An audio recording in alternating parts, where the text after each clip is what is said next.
제가 보통 환자분들한테 많이 말씀드리는 게 항암제에 따른 흔한 5가지 부작용 중에 불면증이 들어간다라고 저는 말씀을 드립니다. 항암제 자체가 불면증을 유발할 수도 있고 또는 불안이라든지 무력증 때문에 불면증이 야기가 될 수도 있습니다. 항암 전후에 불안을 느끼거나 두렵거나 앞으로 어떻게 하지? 이런 생각들이 많아져서 불면증이 생기기도 하고요. 내가 보통은 뭐 2차례에서 막 10몇 차례까지 계속 해야 되는데 이런 항암 치료를 잘 해낼 수 있을까? 좀 지나치게 너무 먼 미래까지 보면서 하지 않아도 될 걱정들을 하면서 이런 불면증을 유발할 수 있는 심리적 어려움을 겪는 것입니다. 항암 치료에서 이렇게 불면증들이 자주 발생을 하는데 왜 환자분들은 불면증에 대해서는 유독 되게 소홀하게 마련입니다. 왜 소홀해질까 몇 가지 이유를 저도 생각을 해봤습니다. 저희 환자분들한테 여쭤보기도 하고 책도 찾아봤는데 가장 많은 답은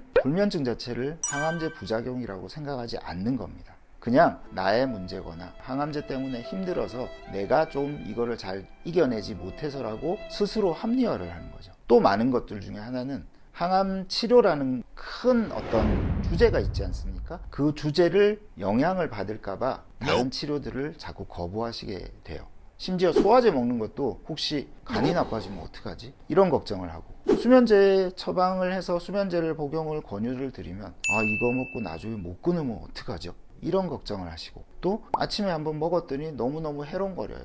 그래서 못 먹겠다. 사실은 그런 부분들은 전문의와 정확한 상담을 하고 약물 투여 시간이나 약물을 어떻게 선택하느냐에 따라서는 다 없앨 수 있는 그런 문제들이긴 한데 스스로가 이제 이걸 부작용이라고 생각하지 않고 합리화를 하려고 하시는 경향들이 가장 많습니다. 그래서 가장 소홀하게 되는 것 같습니다.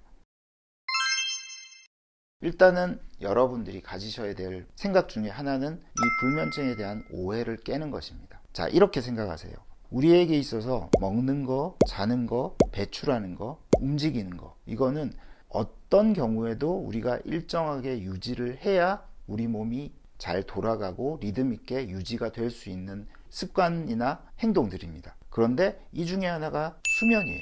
항암 치료 중에 발생하는 불면증은 뭐 일어나면 내가 견디면 되고가 아니라 반드시 개선하고 해결해야 될 부작용이라고 생각하셔야 됩니다.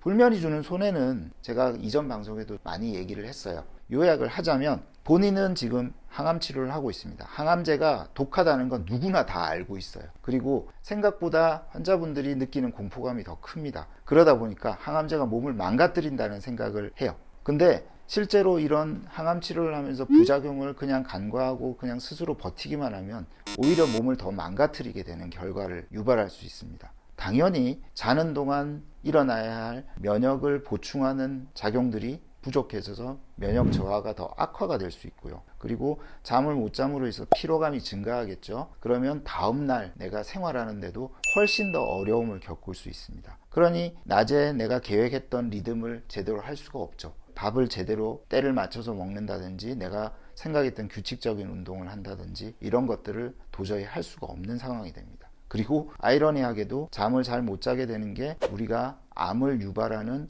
주요한 위험 인자 중에 하나라는 거. 그렇기 때문에 반드시 개선해야 되는 부작용입니다.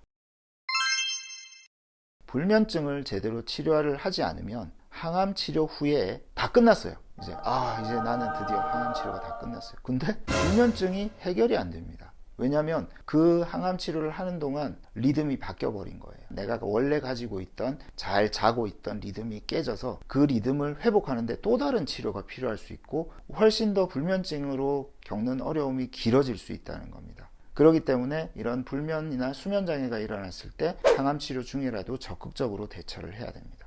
또 한 가지 오해. 보통은 제가 어제 잠을 못 잤어요. 그러면 오늘 되게 피곤해서 오늘 잘 잘 것 같아요. 그런데 일반적으로 환자분들이 낮에 주간에 졸린단 말이죠. 졸리는데 이거를 끝끝내 참으려고 하시는 분들이 있습니다. 결국은 그 오후 1시부터 내가 자기 전까지 시간을 또 엉망으로 보내시고 낮잠을 스스로 일부러 피하려고 하는 거. 이것도 나쁜 오해 중에 하나입니다. 오히려 낮잠을 30분에서 1시간 정도 자는 게 잠을 못 자서 나한테 생긴 뇌가 좀 취약해진 부분들을 보호하고 보충하는 역할을 하기 때문에 훨씬 더 도움이 될 수 있어요. 그래서 억지로 오는 잠을 자지 않으려고 노력할 필요가 전혀 없습니다.